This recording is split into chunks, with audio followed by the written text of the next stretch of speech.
and welcome to my podcast on real relationships.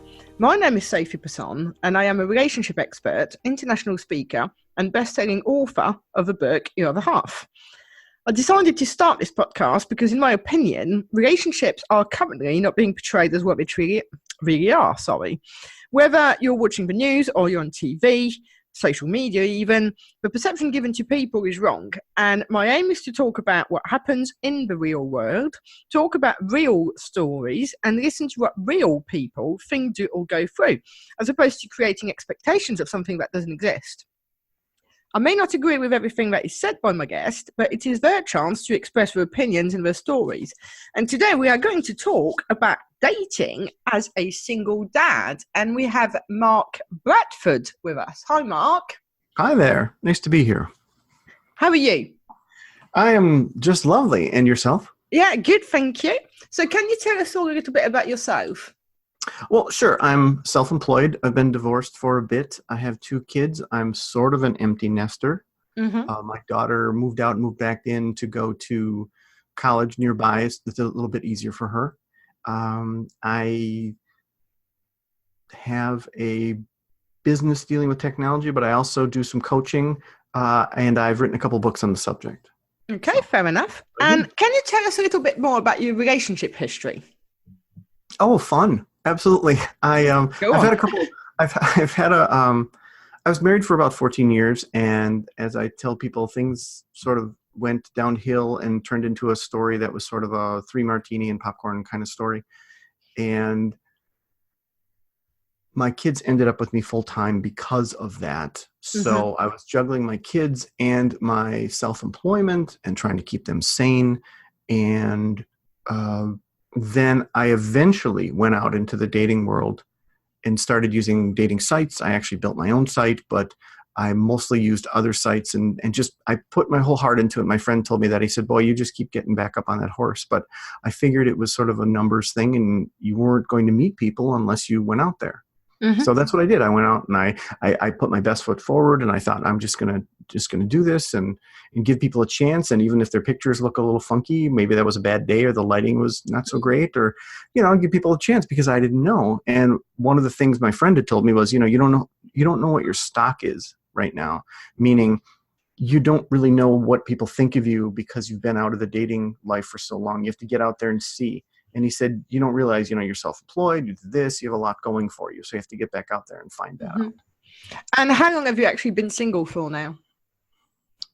Well, I think I've been divorced for 8 or 9 years, I think. But I've had a couple long terms in there that were really nice. They both ended on really great terms. One of them was because of distance. I mean, you get to the point where you think you need to open up your distance and meet more people because statistically that just makes more sense. And as I said to you before that, I live right next to a Great Lake. So a 50-mile radius around my house is only half the amount of people that I'd have available unless I want a mermaid. So I had to open that up a bit more, but long distance relationships can they have their own issues as well. Yeah. And I guess because obviously if there is something there is a point where the question is, who moves? Right. And one of the things of a long distance relationship is you have to hit the ground running because you can't casually have a long distance relationship. So very soon in the relationship, you say, are we doing this or not? And then suddenly you're in a very serious relationship. It moves much faster than your average relationship. And you're right. Eventually you think, well, we have to have an end game of going, where are we going to go? Yeah, because you can't keep just seeing each other a bit here and a bit there.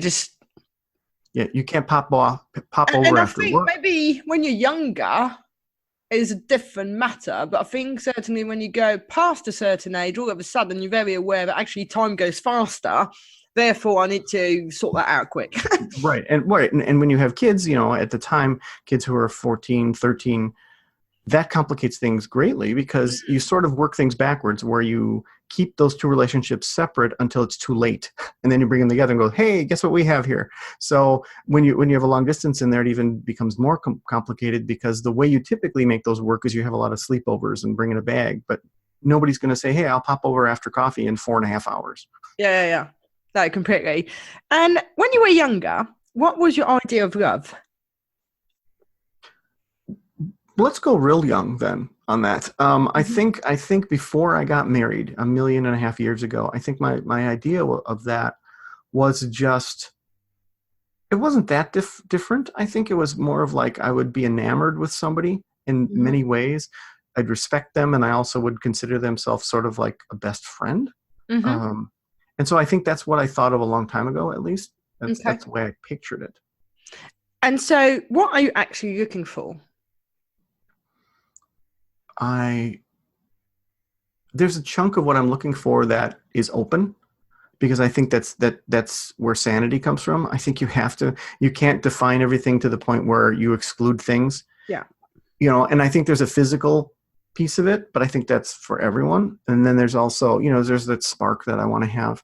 And then I guess I'm looking just for someone who has their own opinions, has a good head on their shoulder, and takes good care of themselves. They're fit, but they're not, anything beyond that. They're just sane, and sanity's probably important. Let's go with that. Sanity's kind of important. That's a starting point. What have you tried? What have I tried? Well, I have an oddly unique story. I tried all the dating sites. I realized they were all backwards, so I ended up creating my own. Yeah. After doing that, because I'm kind of an analytical, creative person. So I ended up kind of mapping it all out and saying, this is why they're all backwards. So here's what mine does. And mine's still up, and I still get new members on it. But, you have to have critical mass or those things don't work. So mine's not going to get critical mass because I'm unwilling to play the games that the other sites do. So to answer your question, without too much more babbling, I've tried mostly online dating, and I did speed dating. I'm just about to ask that, because I personally think that's one of those that if you're married, you've kind of missed out. I think it's a bucket list thing to do because it's such a weird thing. Yes. Well, speaking of weird, I mean, I went on so many dates that first year because I thought that's how you do it. It's like almost that whole 50 first dates thing. I really went on that many dates. And as part of that, I just kept pushing because that was my main objective. And I did do the speed dating, and I have so many stories because of that. It's just crazy. And the speed dating event was a very unique event, but by the second time I got it, I knew what was really going on. Let me tell you one story of speed dating for me from years ago. In the 3 or 4 minutes, wherever it is that it took, I managed to have an argument with a guy. Oh, wow. That's impressive. And he ticked me afterwards, which I couldn't believe. But either way. So is there anything that you haven't tried or that you want to try? There's a service where I live where you will meet people for lunch, and they'll set you up with people to meet for lunch. And in a city the size of mine, which isn't tiny, but it's not New York, it doesn't seem to be cost effective. And I've talked to a number of people. In fact, I'd gone on some dates with some women who said they got into it and they were just hounded. It was just sort of a hard sell thing. And they literally had like 1 or 2 or 3 people that they were set up with. And I just thought, so that's one of the only things I haven't really tried. I was going to ask, so what's the basis for them to set you up with somebody? Is it like matchmaking or? It's something like matchmaking. Yeah, it's not the Patty Stanger level of matchmaking, but it's basically, you say what you're looking for according to the people I've talked to, and then they sort of set you up. But the woman I talked to, who was really sweet and very attractive, she had said, she had an age limit, but they clearly set her up with a guy who's 6 or 7 years beyond her upper age limit and things like that.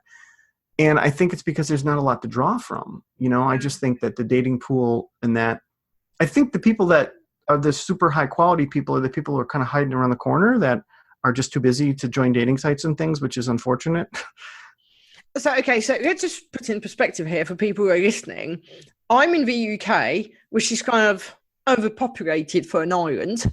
So you cannot drive for 3 or 4 hours just looking at land. You're in the States where you could have, as you say, a town that is a normal size kind of town, and then you have nothing. Right. Technically, my city, my major metropolitan area is 1.3 million people.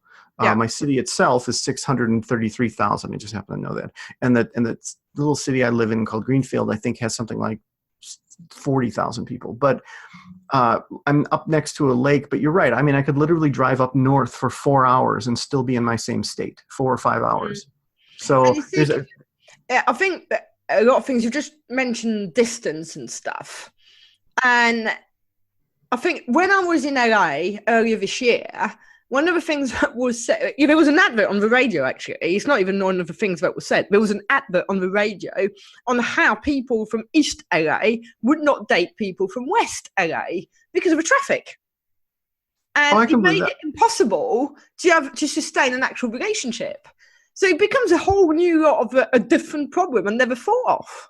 Right, exactly. And you know what? Just to the south of me, about an hour and a half away, is Chicago. And you see a lot of dating profiles from women that say, I'm in the city, I don't want to date someone in the burbs. I'm in the burbs, I don't want to date someone in the city. And realistically, it's not that much distance, but to them it is, because of the hassle of coming in, or even the culture of like being a city dweller versus a suburb dweller.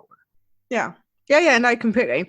And so have you also ever thought of using a dating coach? Well, yes. I've actually, yes. Based on the books that I've written and so forth, I do think that makes sense now that I understand it. I think it's just like coaching in general. I think I now understand the proper use of what that really means. So yes, It's not if they do this, do that. It's here's how to understand this better, because I'm all about systems myself in my personal life. So understanding the system makes a lot more sense to me. And I think to me, it's also understanding the past. A lot of people say, don't look at the past. That's where it belongs, in the past. And yes, I agree to a point. Don't look at the past once you've dealt with it. And unfortunately, a lot of people don't look at the past at all. And then it creeps back up all the time until we've dealt with it. But most of the people don't. And the answer normally lies in what happened before. Right. Exactly. I mean, just like the old phrase of, those who ignore the past are destined to repeat it. And it's the same thing. It's this whole thing, this whole misconception about baggage and things. It's like, well, no, you learn from that. That sensitized you to something. And maybe that's a good thing. And that's fine. Not a big deal. And in your opinion, do you think dating is as difficult for men than it is for women? Or is it different? Or do you think that they actually have the same issues? Or what are your thoughts? I think there are some things in common, but I also think there are some very specific male things that men have to deal with, especially now with the current culture. There's some very huge hurdles that men have to deal with. There's some contradictory rules. There's some walls that are up. So there's some challenges, let's say. Do you think that might be cultural to where you are? I don't have enough data to answer that because I haven't really dated outside of the country. So I don't know. I do know that from a good friend of mine recent that was traveling and came here. I met him through actually one of these meetups. He had actually told me, he said, wow, women in the Midwest are hard. Mm-hmm. They're hard to get to know. And so he was comparing that to where he was from in the West and so forth. So I do think some of the culture is where I am. Some of the culture is the United States in general. And I think the other thing, I was interviewing another dating relationship coach who is a Black American woman. And she said, and actually I one of them I could get, the other one I didn't know. She said that the most difficult, I can't even think of a word, but it's most difficult for Black women and Asian men. Now, the Black woman thing I didn't even think of, but the Asian men I can get.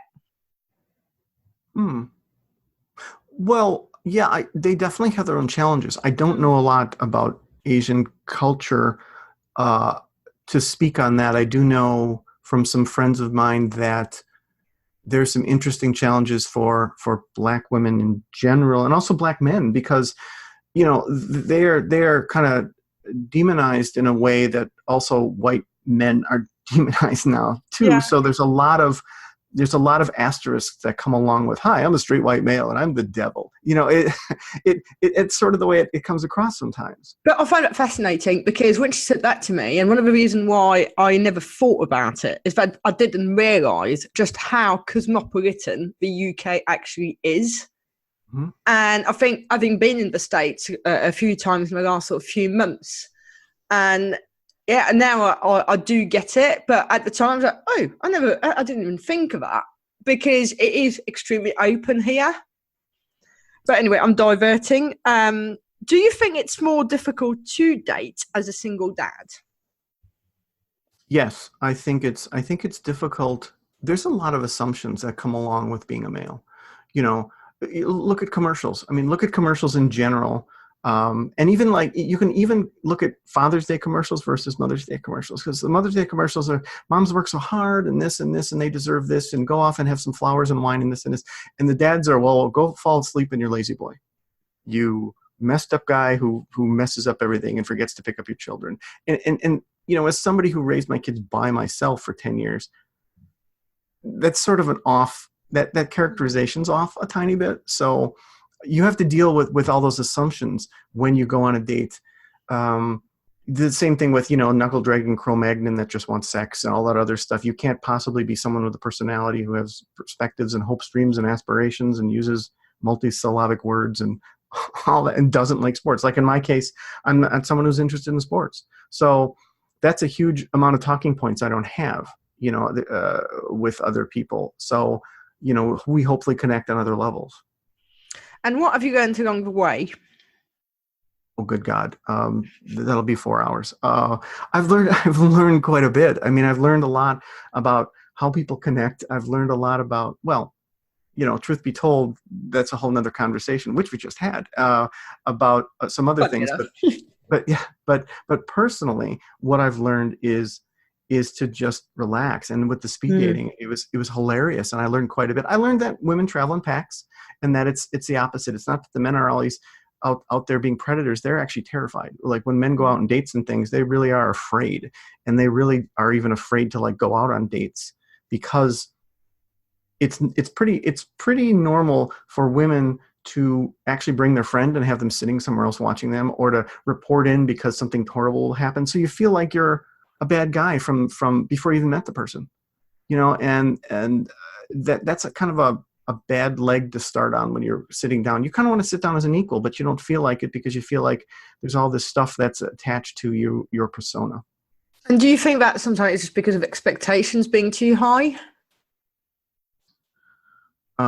Expectations on their part or my part? Or either. Yeah, I think expectations can ruin quite a bit.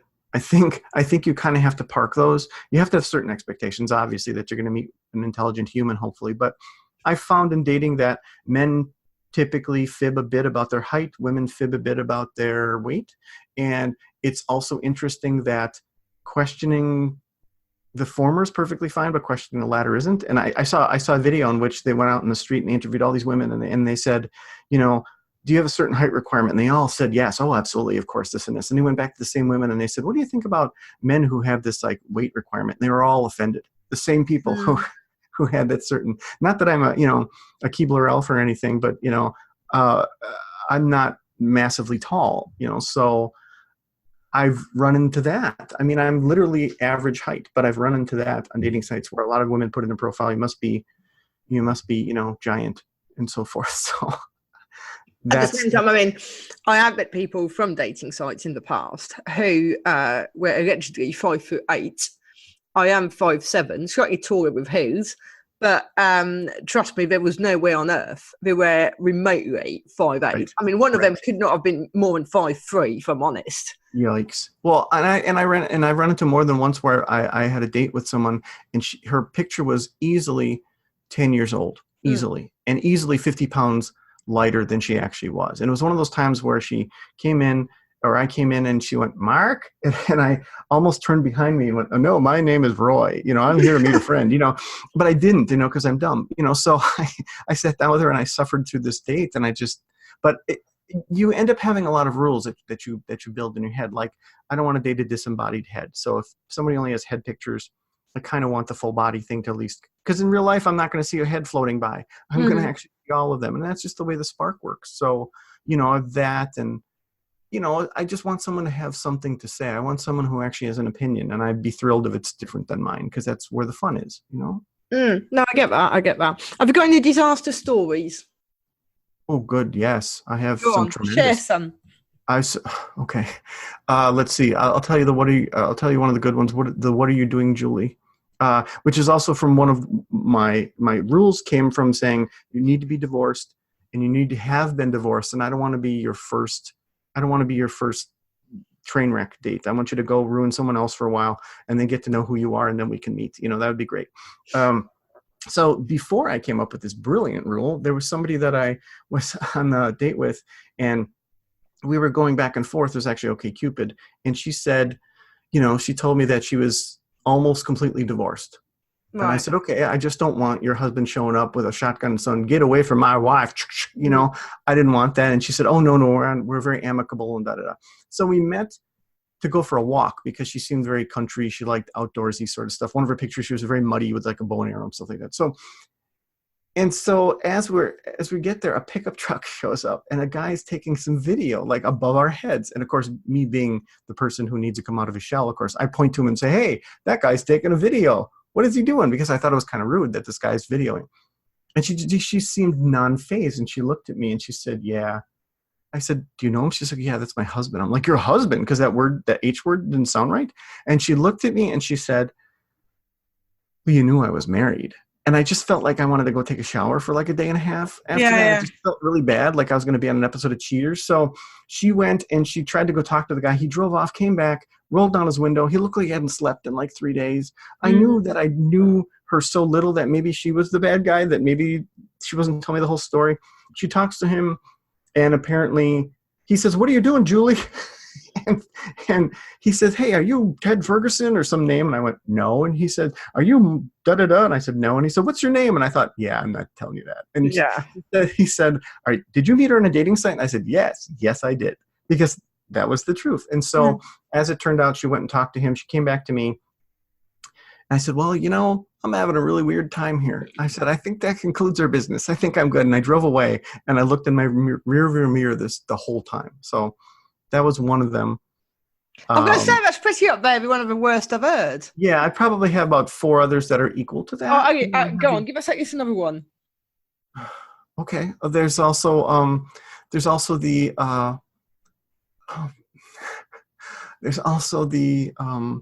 psychiatrist, which was interesting. I mean, we ended up meeting at a midpoint because she was a good distance away. She picked the restaurant that we met at, and it was a bit it was kind of country, it was kind of, rustic and so forth. It'll look nice. And she was the one who picked it. Well, she drove up and she was on the phone the whole time. And I walked over to her car because I have this weird sense. I've noticed I can tell when the person drives up. If you ever read the 5 love languages, mine's quality time. So I don't like making people wait. So I typically get early and, and so when a certain car shows up, I'm like, yeah, that's the MDX. That's them. That's them. I don't know why. So she's on the phone. I walk up to her car and she stays on the phone, gets out of the car, walks in with me and says it's her mother. And so she gets off the phone and she looks around and immediately starts making fun of the place and the people and the country hicks that run it, even though it was in like some food magazine recently because they had great scallops or something. And so she wants to leave, but she won't take the action to leave. So we sit down and she doesn't know what she wants. And there's a lot of making fun of the waitress and a lot of negativity. And there's something wrong with my fingers. My nails are too long or too short or something like that. And so she starts asking me, she says, so what are you really bad at? Right. I said, well, that's not something that's usually at the top of my list. I'm like, okay, I guess I lease my car and I'm not really a gearhead, so I don't know. I can't really do much with a car. I'm not going to be under it. Well, you could learn that, right? I mean, you are self-employed. Well, yeah. Well, then that doesn't count. Oh, I don't know. Oh, Mark, that really speaks to you not being in touch with yourself. That just really speaks to that. And then it went downhill from there. It was just terrible. It was just this. It sounds a bit surreal. Yeah, it was just analytical. And so, I was really thrilled to be done with that one. And there was another one. There was the other one that you could tell the difference between a phone call and a person. I had a talk with someone who seemed positive. There was some weird pauses in the conversation, but otherwise it was nice. So we met, and the first thing she said was really negative. We sat down. She again had a problem with the waitress, which I've noticed is sort of a signal, like a red flag with people. Like if they're nice, the wait staff. There's a pattern as well. Yeah, and she would say things and she would roll her eyes like, oh, like over and over again, she would just roll her eyes, which you can't see if you're listening, but she would say something and then roll her eyes. And that was what I couldn't see on the phone. And so Right. she talked about her son and this, and she'd roll her eyes, and she mentioned the waitress and she'd roll her eyes, and she'd talk about me and roll her eyes. And finally I said, I can see you. Yeah. I can see that you're doing that. And she kept doing so. Finally I said, wow, you're really passive aggressive. And then that's when the wings and the horns came out, and I thought, okay, I think I'm done now. Can I finish my little chicken tenders and go, please? So that was really uncomfortable. That was because what you want on a date is, if you don't click, you want to just be out with another human being that you can have coffee or a beer with, Yeah. But sometimes it goes a bit downhill from there. But have you ever found, I mean, back in the past, when I went on dates and stuff, sometimes, and I think I can talk to anyone, but there's the other person where you just want to burn your mouth with a coffee sort of thing, because you cannot go down any faster than it can, because there's nothing to say. Right. And I think that's where one of my rules another one of my rules came from, was that I really just want to meet for coffee for the first date, or beer or whatever, because I don't want to sit across from you and watch you chew if you're an annoying person. So, you know what I mean? So you just want to potentially keep it short. I did have a really nice date with somebody as a coffee date, and it went so well that we then went and had sushi. But then she ended up biting me a few days later in the face. So that was unusual. Fair enough. That sounds interesting in itself. So, what advice would you give someone, given all of these wonderful examples, about to embark on the dating journey? I would say you should probably get to know who you are. I mean, you should definitely be free and clear.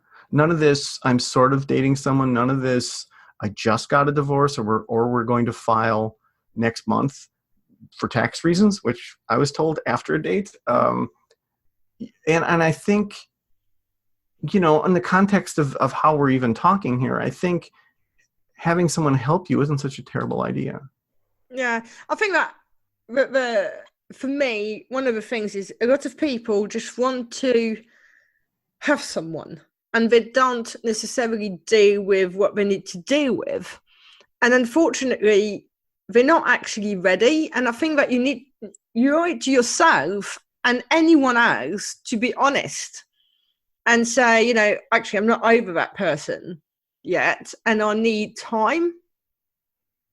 Oh, absolutely. Right. Right. And I've told people that, like I said, you knew who you were, but now you don't know who you are, and you have to figure out how you are alone, and that me time is incredibly valuable, where you actually go, I really like me, and I really like doing this thing. And now I have a new hobby I never had before, because you have to like you before you have to present that to the next person, and they're really going to like you if you like you. And a lot of people also, I mean, I know some people who've been single for a long time, but they won't spend any time on their own. They are very wary of that, and they will just feel the social life so much that actually they're still not dealing with the issues. So in terms of time, you'd think that they're ready, but actually here they're not, because they haven't processed anything. Right. And you know what? I think there's a rift between men and women. Like, men tend to hibernate and hide, who are in that position, other than like sports or going out and, yelling at a screen. And women tend to fill up their schedule with so much stuff that they never have to worry about being alone because they're too busy. And I ran into a few women like that. The schedule was so full, there was barely any time to actually have the time. Do you have the time to date? Yeah. And in fact, I found that too with a few women who were single and never really had connected to anyone. After a long period of time, they didn't know what it was like to give up some of their schedule for someone, and it terrified them. Yeah. So I think that's important too. You have to be willing to meet in the middle and give up something, I think. Yeah, no, completely. I mean, you can't get someone into your life if you haven't got the time, for starters. That's right. Obvious. So to finish this off, just want to ask a question, which is, do you have any regrets? About anything? Yeah, pretty much. Well, I think there's always something you look back on and say, maybe I could have handled that better. Mm-hmm. Maybe I wasn't perceiving that. And I think you change as a person too, because some of the people that I've met might have gone farther or might not have happened at all if they met this me versus that me. Mm-hmm. I mean, it changes you too when most of your focus is on your kids and their sanity, and I think what you're looking for may change a little bit from after they leave the nest and so forth. I think you change as a person, and I think you will have something you call regrets regardless of what you do, but it's not necessarily a bad thing as long as you learn from it. Yeah, no, that's fair enough. Well, Mark, thank you so much. It's been lovely talking to you as always. So, well, you're welcome. I'm glad to speak with you. Thank you. So if you enjoyed the show, then please subscribe, leave us a review, and more importantly, come back for the next episode. Mm-hmm.